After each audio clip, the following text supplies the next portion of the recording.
Hey guys எல்லோரும் எப்படி இருக்கீங்க? இன்றைக்கி சாட்டர்டே. ஸோ இன்றைக்கி என்ன பண்ணிட்டு இருந்தேன்னு பார்த்தீங்கன்னா, சும்மா கேமரா முன்னாடி என்னோடய ஆர்ம்ஸ் எல்லாம் வந்து செக் பண்ணிட்டு இருந்தேன். அது இருக்கா இல்லையா அப்படின்னு. ஏன்னா நான் ஜிம்முக்கு போய் ரொம்ப நாள் ஆச்சு. ஸோ அப்போ தான் தோணுச்சு நம்ம ஏன் ஜிம்முக்கு போகக்கூடாது அப்படின்னு சொல்லிட்டு, சரி ஒரு ஆர்வத்தில் நானும் வந்து ஜிம்முக்கு கிளம்பி போயிட்டேன்.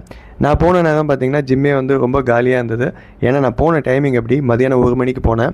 ஸோ இன்றைக்கி வந்து ஃபஸ்ட்டு ஃப்ரீ ஸ்குவாட் போடலாம் அப்படின்னு சொல்லிட்டு ஸ்குவாட்ஸ்லேருந்து என்னோடய டேவை வந்து ஸ்டார்ட் பண்ணேன். ஸோ அப்போ தான் எனக்கு புரிஞ்சுது நம்ம பாடிக்கு வந்து ஒர்க் அவுட் வந்து ரொம்பவே முக்கியம். ஸோ அட்லீஸ்ட் வாரத்துக்கு 3 டைம்ஸ் 4 டைம்ஸாவது நம்ம வந்து வெயிட் ட்ரைனிங்கிறது ஒன்று பண்ணணும். ஏன்னா நீங்கள் கேப் விட்டுட்டீங்க அப்படின்னா திருப்பி ஃபஸ்ட்லேருந்து ஸ்டார்ட் பண்ணுற மாதிரி இருக்கும். ஸோ உங்கள் ஸ்ட்ரென்த் ஸ்டாமினா எல்லாமே கம்மியான மாதிரி ஃபீல் பண்ணுவீங்க. ஸோ ஒரு வழியாக லெக் ஒர்க் அவுட்லாம் போட்டு எல்லாமே முடிச்சாச்சு. ஸோ கைஸ் இப்போ இந்த ஜிம்மில் ஒரு முக்கியமான பர்சனை நம்ம உங்களுக்கு காமிக்கிறோம். ஸோ அது வேறு யாரும் இல்லை, என்னோட ஃப்ரெண்டு வந்து ஃப்ரெண்ட்ஸ். ஹாய். ஸோ பீட்டர், அடுத்த காம்படிஷன் ரெடி ஆகிட்டு இருக்கியா? அடுத்த காம்படிஷன் எப்போ? ஆமாம் நண்பா, இப்போ தான் வந்து பல்கிங் சைக்கிள் போட்டிருக்கேன். செப்டம்பர் மந்த்து கண்டிப்பாக காம்படிஷன் பண்ணுவேன். ஓகே, 2 மந்த்ஸ் இப்போ தான் பல்கிங் போட்டிருக்கேன்.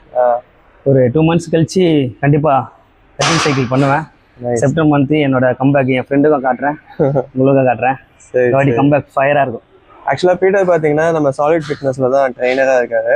ஸோ நீ ஆன்லைன் ட்ரைனிங்கும் ஆஃப்லைன் ட்ரைனிங்கும் கண்டிப்பாக நண்பா அதுவும் பண்ணுறேன். சரி, ஓகே. ஸோ பீட்டரோட காம்படிஷன் அப்போ நான் இதுக்காக வீடியோ போடுறேன். கண்டிப்பாக. So thank you guys. இன்ட்ரெஸ்ட் இருக்கவங்க கண்டிப்பாக கால் பேக் பண்ணுங்கள், ஃபயராக பண்ணலாம். ஸோ ஜிம் போயிட்டு வரும்போது பார்த்தீங்கன்னா எனக்கு வந்து ஸ்வீட் கிரேவிங்ஸாக இருந்தது. லைக் நல்லா சில்லுன்னு ஸ்வீட்டாக சாப்பிடணும் போல் இருந்துச்சு. சரி நானும் ஐஸ்கிரீம் வாங்கலாம் தான் போனேன். சரி பண்ண ஒர்க் அவுட்லாம் வேஸ்ட்டாக போயிடுமே வேணான்னு சொல்லிவிட்டு நான் வந்து இந்த யோகட் வாங்கிட்டு வந்துட்டேன் வீட்டுக்கு.